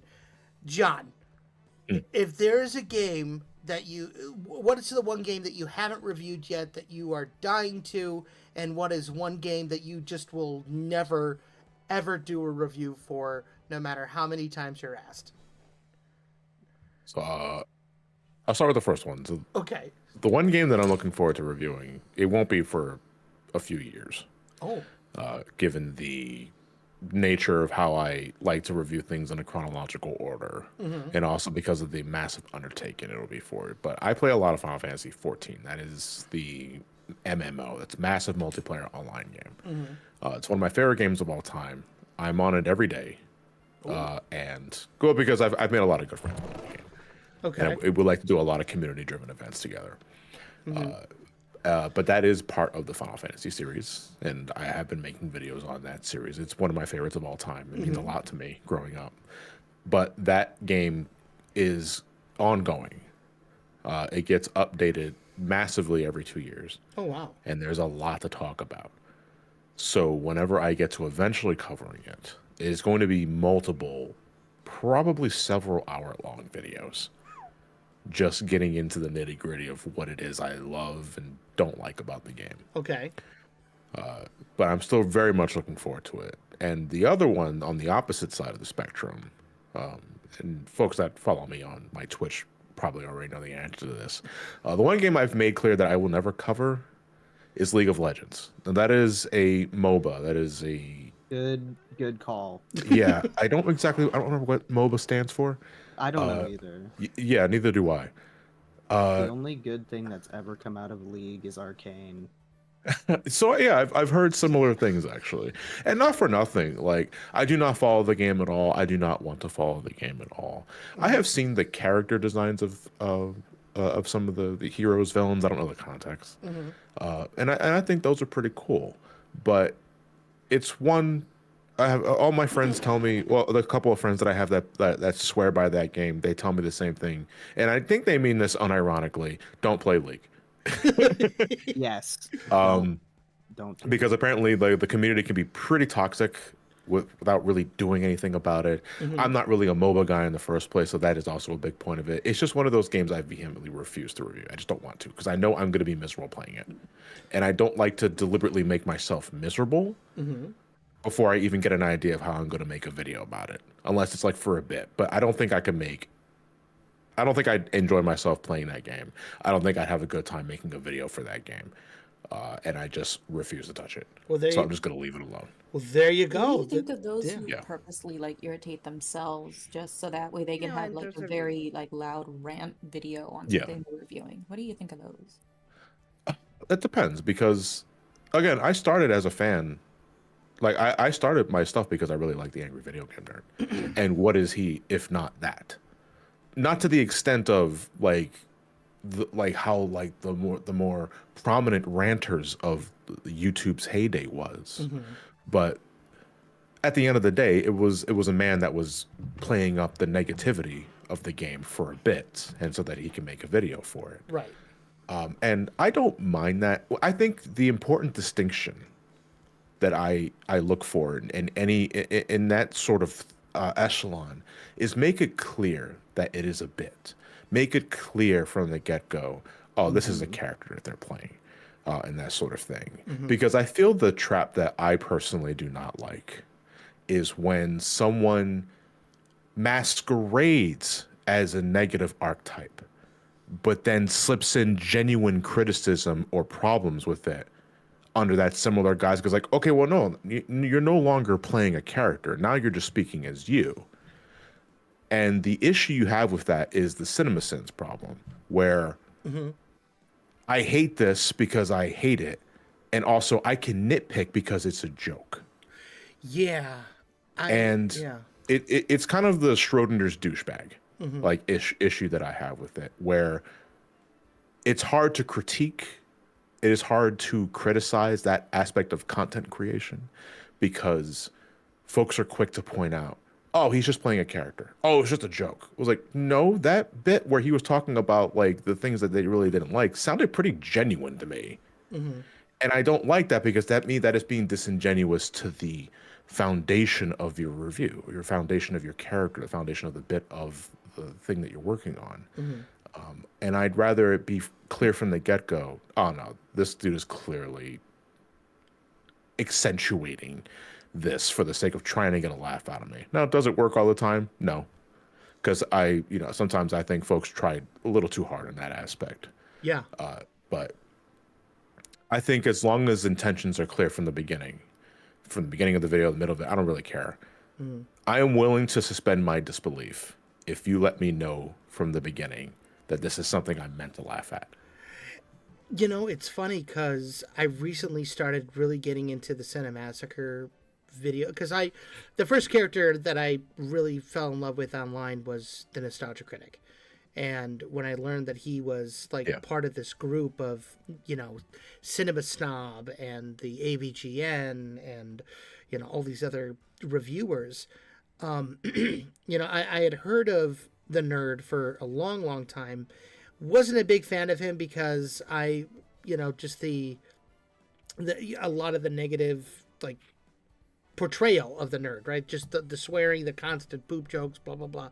Yeah. But then I started watching like his Cinemassacre reviews, especially like his monster reviews and his Godzilla reviews, and just how passionate he is.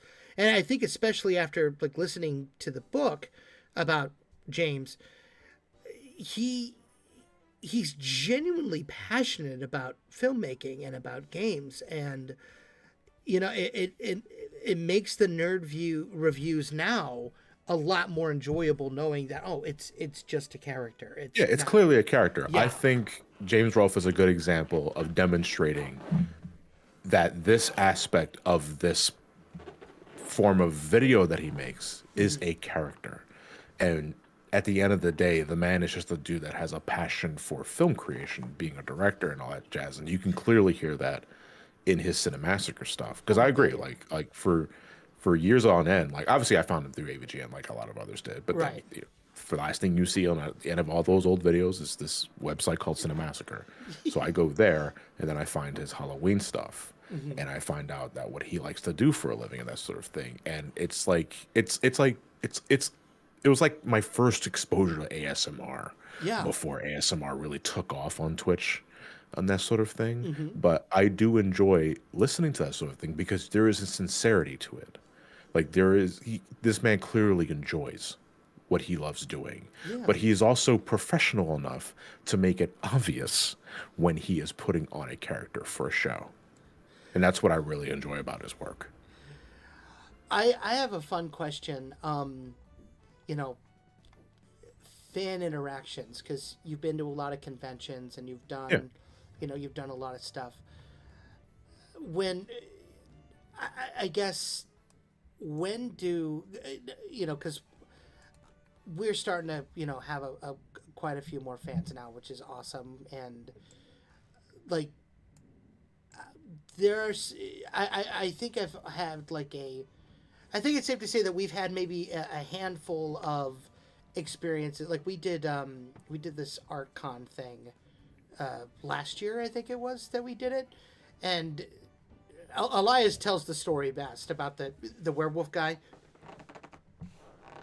Oh my god. Okay, yeah, no, okay. I had to they had to unlock memories there for a second. I did have to unlock. I am now locked in for this discussion. I gotta go grab my key, I gotta go unlock the lock, and then I gotta dig it out. I have to search my mind palace for werewolf guy. Look into your file. I open the door and there he is. He's right there. So we were invited to do a panel at this online convention over Discord, and it was total crapshoot basically. And as we were trying to do our panel, being professional, all that, there's this one guy in the chat, and he's like, "I'm going to transform so that I can join you." And just stuff like that in the chat, and he's like, "I'm transforming," and he kept asking to join the panel. Yeah. And it there were a few people that did that. And it's just guys, this is. Do you ask? This isn't what you do in a live action, in person panel. You're not gonna get in here online. Yeah. It was just. It was so bad. It was so bad. It was so bad. It was horrible. You guys should have just went with it. Just be like, "Oh, right," and so we're just gonna transform into humans then. No, there was no reasoning with this particular person. It was nobody here, by the way, in our thing. No, yeah. But yeah, so how do you personally deal with, over passionate, supporters, I guess is a good way to put it. Thankfully, it's not something I deal with a lot. I'm happy to say that throughout my career, I guess you can call it. Yeah, of doing this for over nearly 12 years, because I went full time in 2012. I've amassed this community that, for the most part, I don't know, I can't read minds, and I'm not everywhere at once. That is, for the most part, relatively chill with each other. And that also, for the most part, extends to the con scene, where everyone generally, he's a chill dude, so I need to be just as chill and not try too hard to win the favor of this one person. Because, I think everyone is sensible enough. It was I'm going to go meet this person with the intention of just saying hello and just saying, "I am a fan of your work. Keep doing what you're doing," and you move on. However, there are a handful of times where it is very clear from the get-go they're trying to enter my circle because they want to be friends, but also because they want to start doing their own thing. Right. Which is fine. I get it. Sometimes you miss 100% of the shots you don't take. Right. Exactly. And I understand that. But sometimes they have trouble controlling the aggressiveness of it to the point where I am uncomfortable. Yeah. And I've thankfully, again, only had to deal with that maybe one or two times. The one story I always tell everyone is the one fan that followed me into the bathroom. of a convention because they just wanted to talk. And I was like, I'm peeing. Sorry about We that, wait. by the way. And now I'm here. Yeah, now we remember.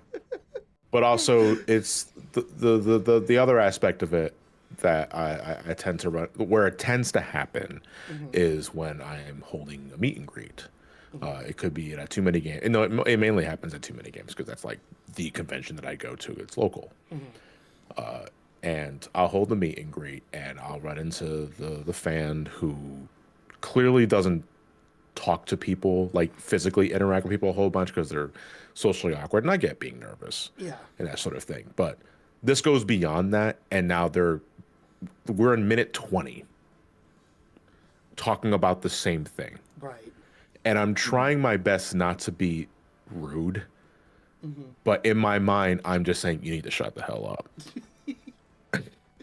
Because there are other people behind you that are waiting. Here, yeah, you're not the. Yeah, I think you nailed it right on the head. Yeah. The interactions that I don't like is when folks think my universe centers on them. It is not. I am appreciative of you watching my stuff, supporting me, and that sort of thing. But unless I make it obvious, I make it clear, we are not friends. I don't know who you are at the end of the day. You are a complete stranger to me. And you only see what I put out on a video. You don't know who I am when I wake up, when I go make breakfast, check my mailbox, feed my cats, go out and do my errands. You don't know me. You just know my YouTube personality. So I'd appreciate it if you would respect my personal space and also respect my intelligence to know that we don't actually know each other. And I want to stress, for the most part, like 99% of the time, people do. It's just that those one or two bad eggs really stink up the place. Right. But you have to remember, it's just one or two bad eggs. Right. You know? I felt every word of that. Like, if you want me to leave you alone, I can do that. That is no problem. Oh, I would absolutely tell. Like, if you're on my bad side, I make it obvious that you're on my bad side. Because I do not want to talk with you. Right.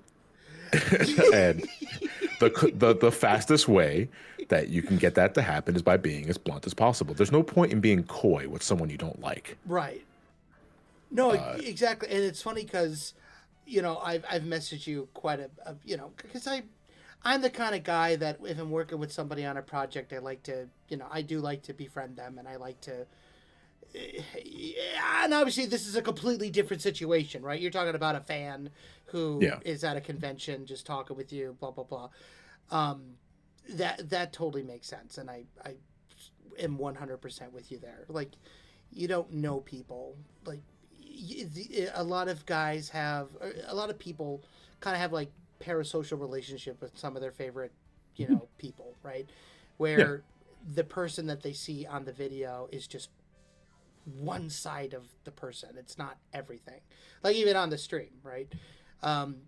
People, you know, I keep my personal thoughts to a very select few. You know, there are things that not everybody knows about me, and probably will never know about me. But I'm a freak. Your name is Shirley. You're just missing the Phantom of the Opera half mask, and you're just playing in the organ in the basement. Nobody knows who I really am. My name's not even actually Mike. He's actually a goldfish. You figured it out! Actually, it's actually Luca Bacon. It's actually Luca Bacon. Nobody knows. I am the Luca Bacon. Anyway, no. This is not a cartoon.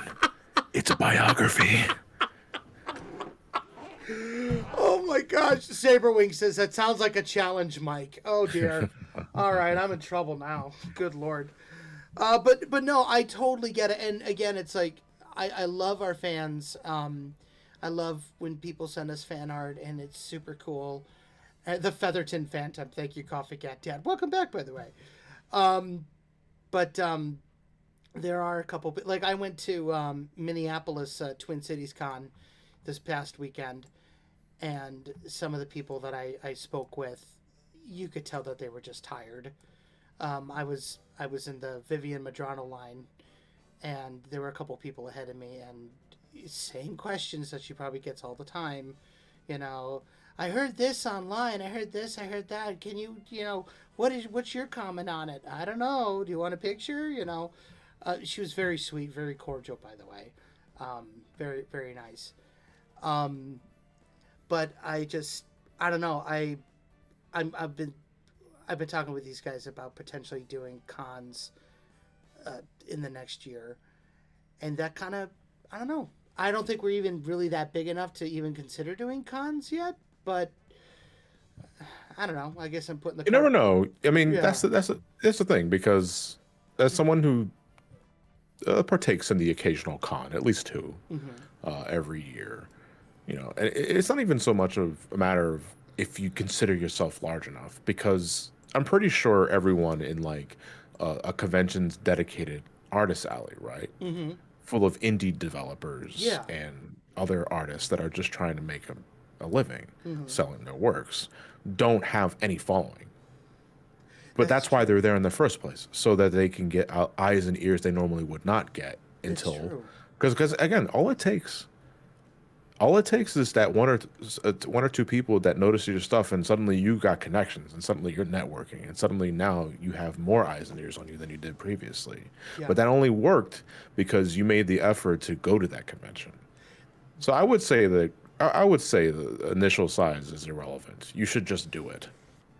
All right, good deal then. Yeah, and I want a piece of that cut if you really make it big. Oh, you know it. Yeah. And if you ever review Epic Mickey Rebrushed, I would love to be a part of that review.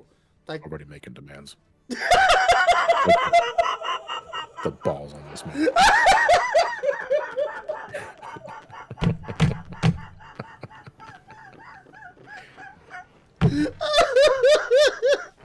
Stop it.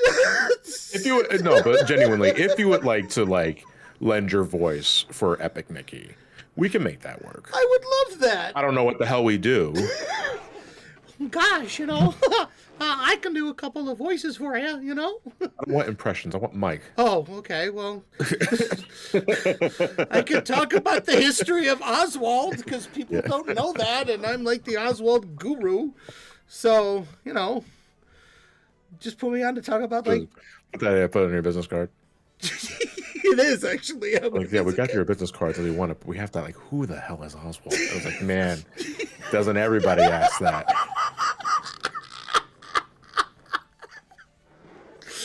I was at a sports bar yesterday.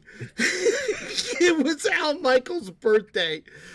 And for those who don't know, Al Michaels got traded over to NBC from ABC, and in the trade, Disney got the rights to Oswald the Lucky Rabbit back because of Al Michaels. And it was his birthday yesterday, and I'm just sitting there next to a guy, and I'm like, you want to hear the weirdest Al Michaels fact? He goes, okay, sure. I'm like, did you know that he was traded to NBC for a cartoon rabbit? And he goes, really? So I got to tell the Oswald story in a sports bar, and I thought that I was one of the coolest guys in the room until some guy said, that's the dumbest thing I've ever heard in my life. I'm like, okay. Well, You're dumb. You're dumb. No, you. You're dumb. Anyway. Well, John, I know we got just a little bit of time with you, and we want to hang out with you backstage after the show. So we're going to wrap it up here online.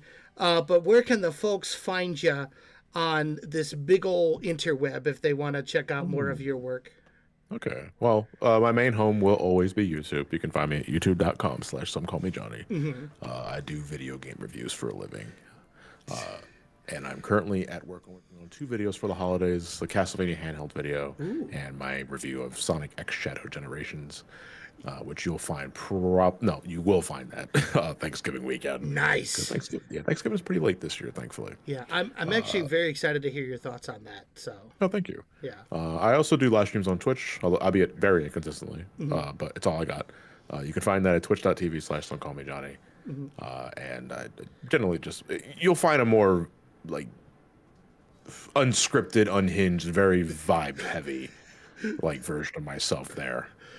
Me and my other friends. It gets a little loud, but whatever. All right, I promise that by the end of the year we will have like a gaming stream where we're just going to play some of our favorite games. You're invited, by the way, so Okay, cool. so we can be loud and obnoxious and just have a grand old time.